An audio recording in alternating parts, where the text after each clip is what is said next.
नमस्कार दोस्तों, मैं महेंद्र कुमार साहू यूट्यूब के ऑनलाइन प्लेटफॉर्म में आप सबका स्वागत करता हूं। आज हम छत्तीसगढ़ के छात्रावास अधीक्षक के पाठ्यक्रम के स्वरूप के बारे में चर्चा करते हुए बुद्धि इंटेलिजेंस के बारे में चर्चा करेंगे। तो मैं पहले भी इसमें चर्चा कर चुका हूं कि बाल मनोविज्ञान के इस प्रश्न पत्र से, इस भाग से 10 अंकों के कुल 10 प्रश्न होंगे, जिसमें से हम आज चर्चा करेंगे बुद्धि इंटेलिजेंस।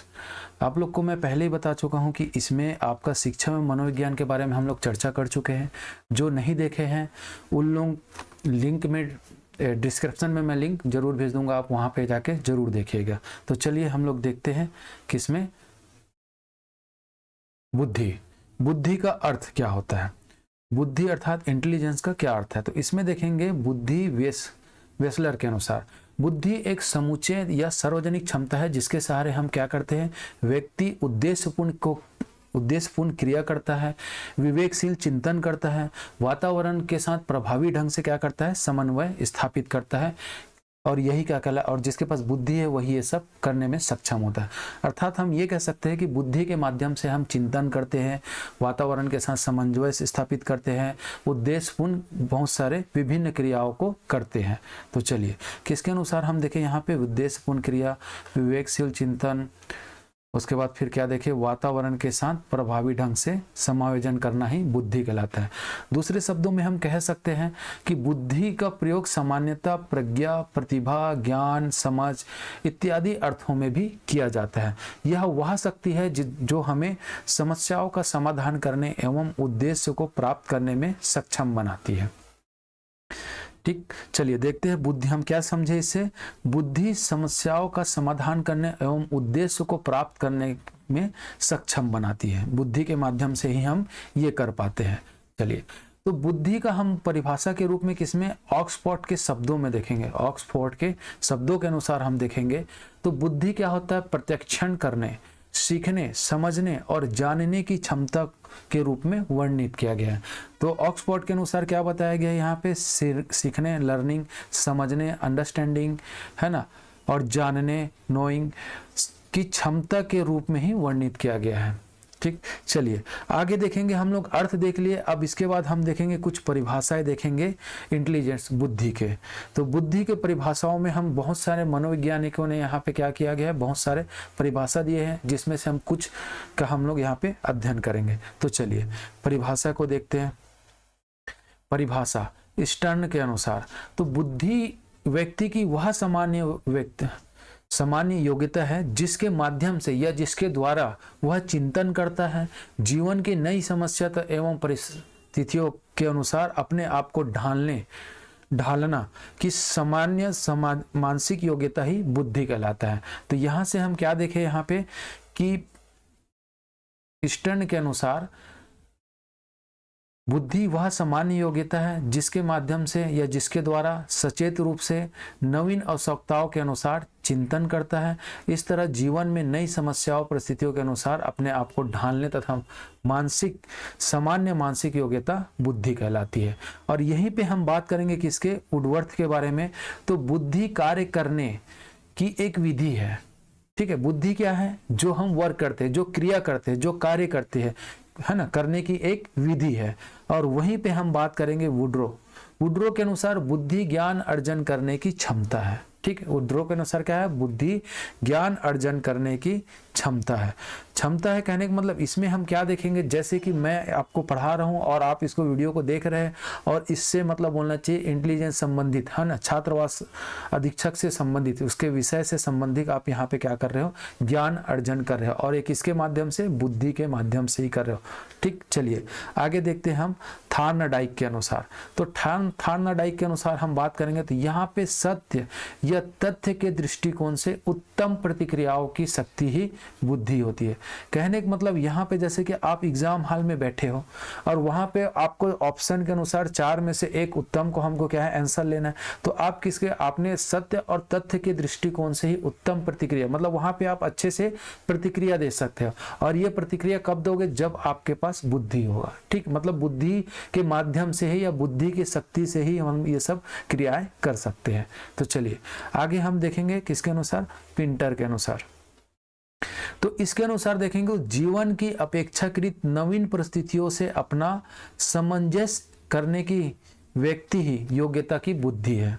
ठीक, यहाँ पे क्या है, नवीन परिस्थितियों से अपना सामंजस्य स्थापित करने की योग्यता है ना, सामंजस्य स्थापित करने की योग्यता ही बुद्धि कहलाता है। किसके अनुसार?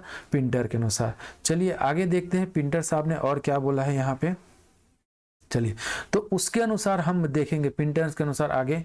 तो यहाँ पे क्या होता है कि बुद्धि का विकास, ठीक है, क्या बताया गया है, बुद्धि का विकास जन्म से लेकर कहाँ तक, किशोरा अवस्था के मध्यकाल तक के होता है। मतलब बुद्धि क्या है, हमारी जन्मजात शक्ति है। इसको हम विशेषता में पढ़ेंगे आगे। बुद्धि क्या है, हमारी जन्मजात शक्ति है। और यहीं पे हम गाल्टन के अनुसार देखेंगे तो बुद्धि पहचानने तथा सीखने की शक्ति है। बुद्धि क्या है, पहचानने तथा सीखने की शक्ति है। किसके अनुसार? गाल्टन के अनुसार। और बकिंघम के अनुसार हम बात करेंगे तो सीखने की शक्ति ही बुद्धि कहलाता है। जैसे कि मैं यहाँ पे पढ़ा रहा हूँ और आप पढ़ के कुछ सीख रहे हो, तो ये आप किसके माध्यम से सीख रहे हो? बुद्धि के माध्यम से। मतलब सीखने की शक्ति ही बुद्धि कहलाता है बकिंघम के अनुसार। तो चलिए इसके बाद हमने अभी क्या देखे, अर्थ और परिभाषाओं के अनुसार हम क्या देखेंगे, बुद्धि की विशेषता देख लेते हैं। ठीक है, तो चलिए तो यहाँ पे देखेंगे बुद्धि व्यक्ति की जन्मजात शक्ति है। बुद्धि क्या है? व्यक्ति की जन्मजात शक्ति है।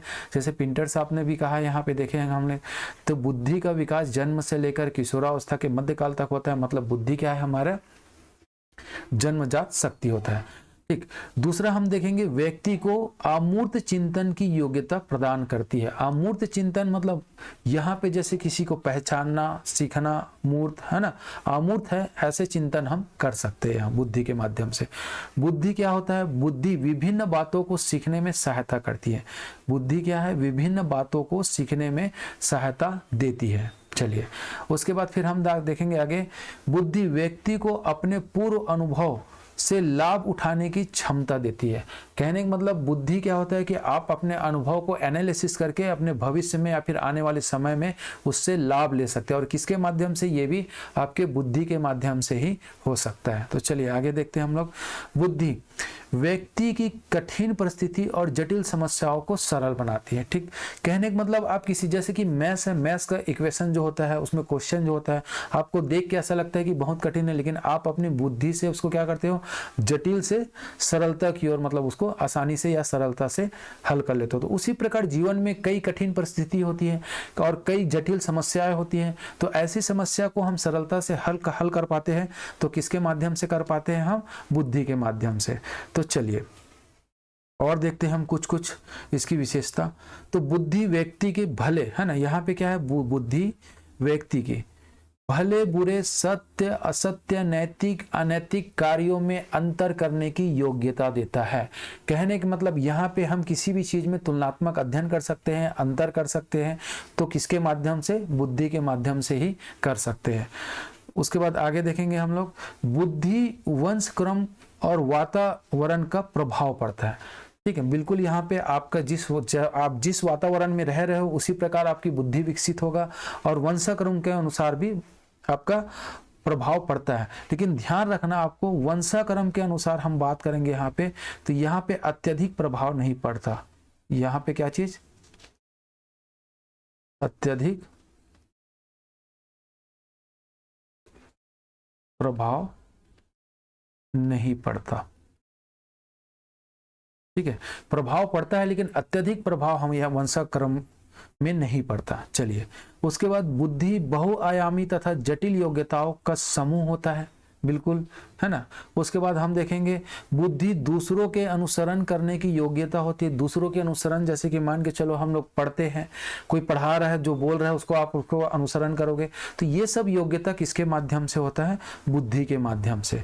तो हमने अभी तक के क्या क्या देख लिए? हमने बुद्धि का अर्थ देखे, उसके बाद विभिन्न मनोवैज्ञानिकों के माध्यम से हमने क्या देखे? बुद्धि का परिभाषा देखे, और परिभाषा और अर्थ के अनुसार हम बुद्धि की विशेषता देखे। अब आगे हम देखेंगे बुद्धि के प्रकार। तो बुद्धि के प्रकार हम सबसे पहले देखेंगे थार्नडाइक के अनुसार। थार्नडाइक के अनुसार बुद्धि आपका 3 प्रकार का होता है। ठीक है, ये पहला मूर्त बुद्धि, दूसरा अमूर्त बुद्धि, और तीसरा क्या है आपका? सामाजिक बुद्धि।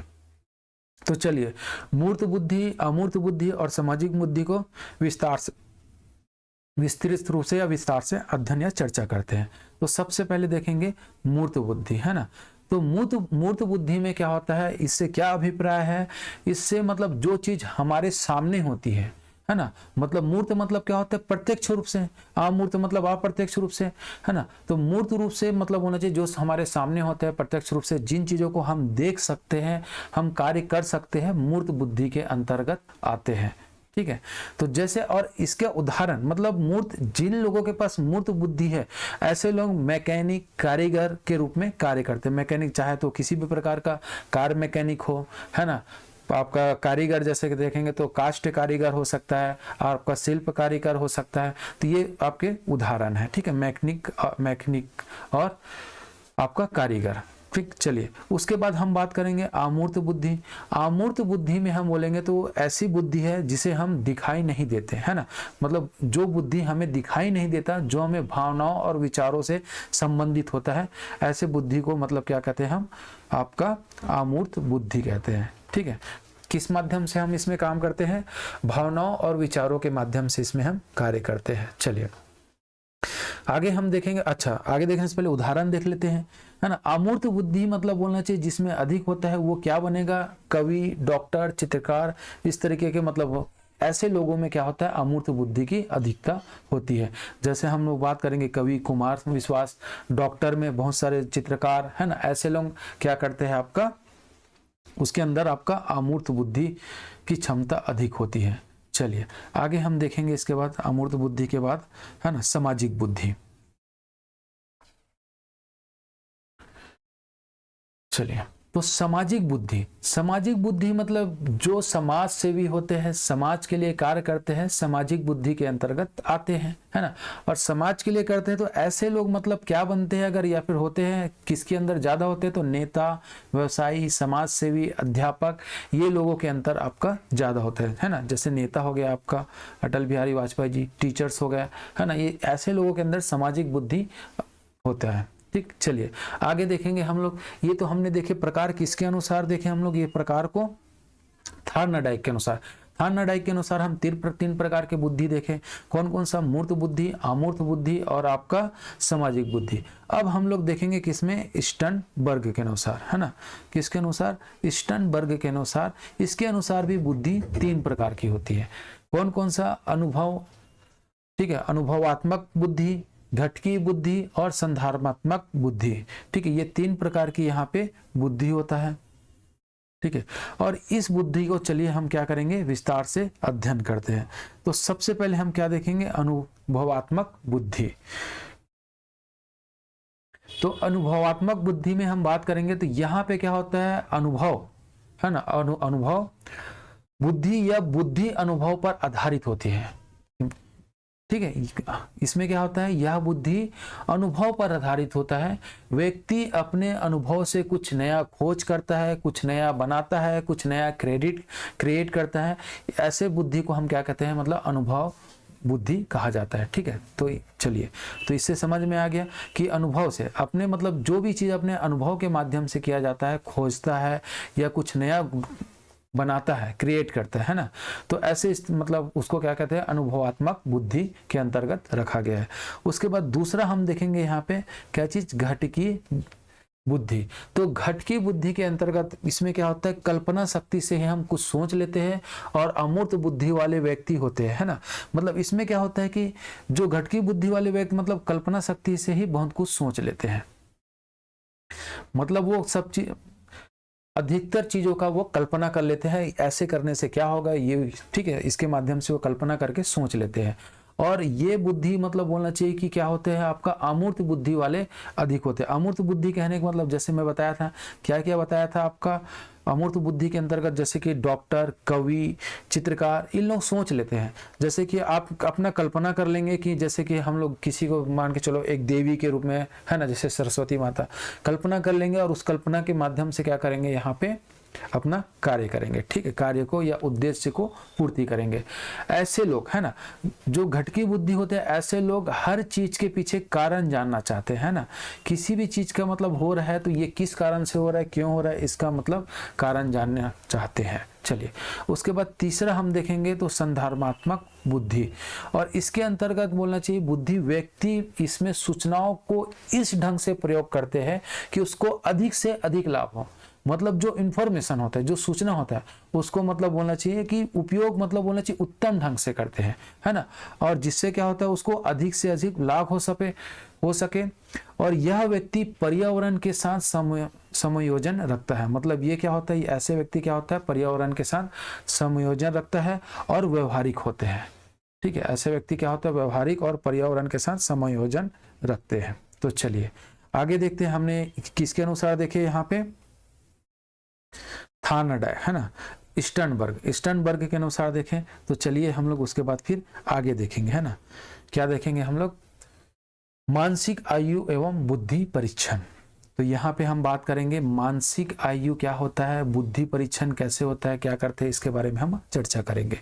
चलिए, तो मनोवैज्ञानिकों ने बुद्धि के प्रमाणिक मापन की विधियों की खोज की है ना। मतलब यहाँ पे क्या किया, प्रमाणिक मापन विधियों का खोज की।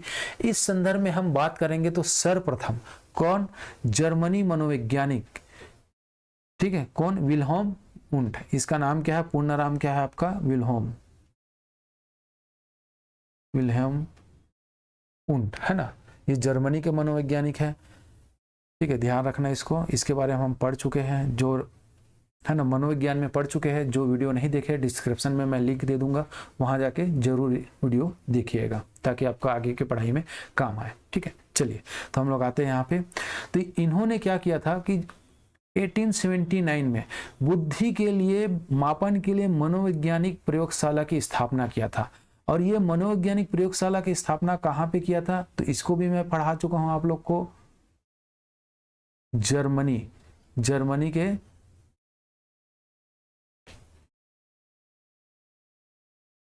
ठीक है, मनोविज्ञान प्रयोगशाला हम बात करेंगे तो कहाँ पे, जर्मनी के, है ना, जिपलिंग शहर में।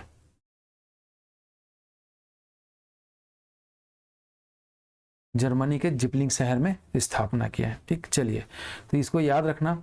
उसके बाद हम बात करेंगे आपका मानसिक आयु, मेंटल एज।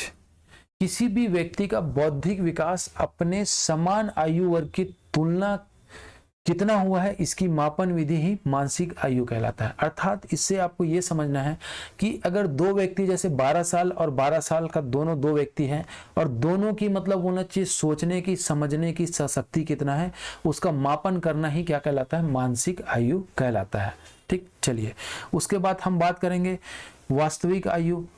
वास्तविक आयु या फिर कालानुक्रम आयु, है ना, या फिर, ठीक है, इसके अंतर्गत क्या होता है, वास्तविक आयु में अर्थात वह कितने वर्ष का हो गया है, ठीक। चलिए, दोनों में अगर आप लोग को कंफ्यूज हो रहा है तो इसको हम ऐसे समझते हैं कि कोई मानसिक आयु कहने का मतलब कोई बच्चा अगर 12 साल का है लेकिन उसकी बुद्धि विकसित अधिक हो चुका है, वो मतलब 17 साल के बारे में सोच रहा है ना। जैसे एक व्यक्ति है, जैसे हम सिंपल उदाहरण लेंगे, एक 8वीं का छात्र 10वीं के मैथ्स का सॉल्व कर रहा है, सवाल को हल कर रहा है, तो उसकी मानसिक आयु क्या बोलेंगे, जो 8वीं, मतलब उसका कि 12 साल का व्यक्ति कितना, 16 साल का, या 15 साल के व्यक्ति का जो मतलब के बराबर क्या कर रहा है, आपका मानसिक आयु रखता है। इसी कारण उसको 10 वर्ष का होते हुए उसका मानसिक आयु कितना मानेंगे हम लोग, 16 वर्ष का मानेंगे। और वास्तविक आयु मतलब जो आयु, जो व्यक्ति जैसे कि यह बालक 12 साल का है तो 12 साल ही आपका क्या कहलाएगा, आपका वास्तविक आयु कहलाएगा। तो चलिए, इसके बाद हम बात करेंगे बुद्धिलब्धता, है ना, बुद्धिलब्ध या फिर IQ लेवल, इसके बारे में चर्चा करेंगे, बुद्धि लब्धि, ठीक। चलिए, तो बुद्धि लब्धि के बारे में बात करेंगे तो सबसे पहला इसका परीक्षण मतलब बुद्धि को मापना, है ना। तो बुद्धि परीक्षण के बारे में सबसे पहले किसने किया था, बिने है ना ने किया था, बिने तथा साइमन, ये दोनों ने किया था। और 1905 में इसके लिए विकसित किया था, बुद्धि मापने के लिए, ठीक। और इस परीक्षण में मानसिक आयु, मेंटल एज के रूप में मापकर अभिव्यक्त किया जाता था। जैसे कि मैं पहले बताया था आपको कि कोई बालक 12 वर्ष का है, 12 वर्ष का है, है ना, और वो कितना 15 वर्ष का बालक के 15 वर्ष के बालक के बराबर क्या कर रहा है, वो समझ रखता है, बुद्धि रखता है,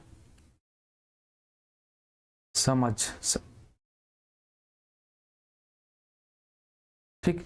तो इससे क्या होता है कि उसकी मानसिक आयु, हालांकि उसकी वास्तविक आयु कितना है 12 वर्ष है, लेकिन उसकी मानसिक आयु कितना होगा 15 वर्ष का कहलाएगा। चलिए उसके बाद बात करेंगे हम किसके अनुसार, टरमैन के अनुसार, है ना। टरमैन 1916 में बीने और साइमन के परीक्षण का संशोधन टरमैन ने किया था। मतलब इसने क्या किया यहाँ पे, टरमैन ने, जो बीने ने क्या चाहिए, मानसिक आयु के इसको आधार मानकर या इसके रूप में को मापकर अभिव्यक्त करता था, इसमें क्या किया, इसने संशोधन किया। और ये संशोधन कहाँ किया, स्टैनफोर्ड विश्वविद्यालय में किया था, है ना।